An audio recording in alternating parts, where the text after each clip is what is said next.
I had to change out the battery on my mom's car because this one has expanded way too much. It's dead. She barely drives this thing.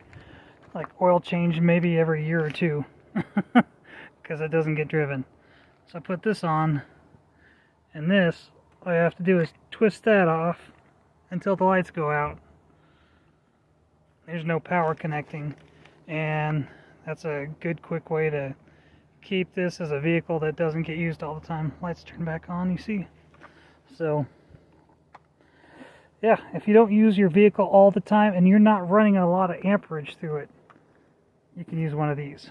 If you're running, like, I wouldn't hook subwoofers up or anything like that, but this is a good way that if you're not using your car all the time, if it's sitting for several months, which it should not, this will at least keep your battery from discharging all the way, because these cars have a computer. It keeps running all the time, keeps the clock running all the time, even on like about any car that you have that's somewhat new is going to be drawing at least a few watts.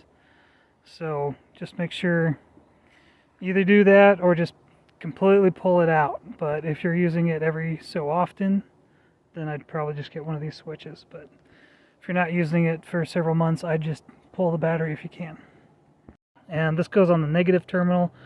Got this at Walmart for $7, a little less because we don't have sales tax, but it was like $6.93.